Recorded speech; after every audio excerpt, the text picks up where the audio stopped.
में चट्टानें क्या होती हैं, चट्टानों के बारे में कैसे पढ़ेंगे। तो देखिए ये जो लावा होता है यहीं से हम पढ़ेंगे, क्या लावा से ही हम पढ़ेंगे। जब ठंडा हो जाएगा पृथ्वी के बाहर आकर के, जब कोई मैग्मा बाहर निकल के ठंडा पड़ेगा तो वो लावा का रूप धारण करता है।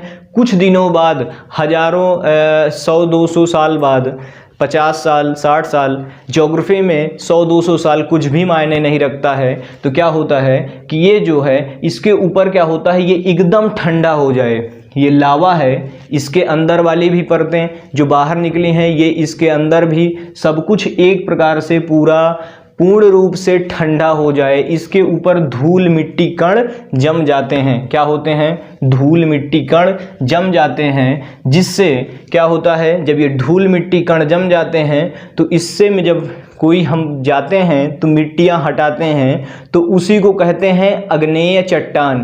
क्या कहते हैं? आग्नेय चट्टान, इग्नियस रॉक। इसी के ऊपर 100-200 साल बाद क्या होता है, धूल कण जब जम जाएं और हम जा कर के उसको धूल कर हटा करके उसमें से हम चट्टान निकालेंगे, चट्टान देखेंगे तो उसमें क्या मिलता है हमें, उसी को हम कहते हैं इग्नियस रॉक। क्या कहते हैं? इग्नियस रॉक, आग्नेय चट्टान। क्या कहते हैं? आग्नेय चट्टान।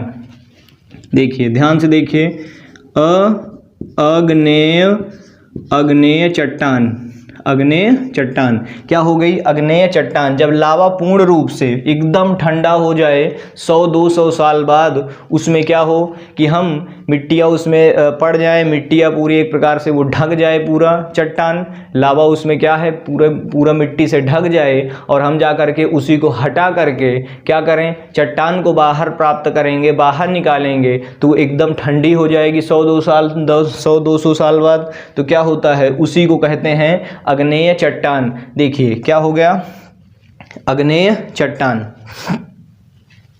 सबसे ज़्यादा पूरी पृथ्वी पर क्या होता है, पूरी दुनिया में इसी को हम पूरी दुनिया में क्या होता है, ये 95% तक पाया जाता है। सबसे ज़्यादा ये पाया जाता है। क्या भैया? आग्नेय चट्टान पहला है ये। इसी को हम प्रारंभिक चट्टान भी कहते हैं। क्या कहते हैं? प्रारंभिक चट्टान भी कहते हैं। ठीक, यहाँ तक समझ में आ गया। आग्नेय चट्टान में भी हमको क्या देखने को मिलती हैं, धातु वगैरह भी देखने को मिलती हैं। ध्यान में रखिएगा कि आग्नेय चट्टान में ही हमें धातु वगैरह धातु हैं, लोहा वगैरह आप देखेंगे धातुएं देखने को मिलती हैं। आग्नेय चट्टान में ही, प्रारंभिक चट्टान में ही हमको धातुएं देखने को मिलेंगी। ठीक, बात करते हैं दूसरी कि आग्नेय चट्टान जब दो कलर में क्या है, आग्नेय चट्टान जब बाहर आएगा तो कोई कंफर्म नहीं होता कि किस किस रूप में होगा भैया ये। तो किस किस रूप में होता है, इनके दो कलर होते हैं। कौन कौन से दो कलर होते हैं? एक ब्लैक होता है। क्या? एक ब्लैक और एक ग्रे कलर। क्या होता है? एक ब्लैक और ग्रे कलर। ब्लैक वाले को हम कहते हैं बैसाल्ट। क्या कहते हैं भैया? ब्लैक कलर को हम बैसाल्ट कहते हैं। ध्यान से आप सुनिए, आवाज़ को सुनिए, मुंह पे ध्यान दीजिए, ये जो बोल रहा हूँ उसको ध्यान से सुनेंगे तभी समझ में आएगा। ब्लैक कलर वाली चट्टानों को क्या, ब्लैक कलर वाली चट्टानों को, ब्लैक वाली आग्नेय चट्टानों को हम बैसाल्ट कहते हैं, और ग्रे वाली आग्नेय चट्टानों को ग्रे कलर की दो कलर की निकलती हैं। ग्रे कलर का मतलब हल्का ग्रे कलर आप देखेंगे तो आपको दिख जाएगा, हल्का ब्लैक होता है। क्या होता है? हल्का ब्लैक होता है। तो उसी को हम क्या कहते हैं? ग्रेनाइट।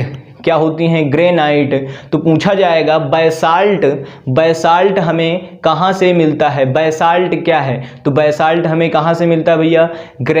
कहाँ से मिलता है? आग्नेय चट्टानों से, इग्नियस रॉक से हमें प्राप्त होता है बैसाल्ट।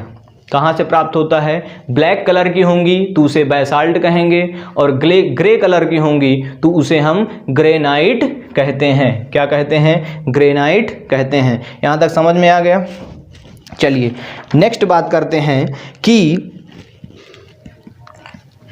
हमारी सेडिमेंट्री रॉक क्या होती है।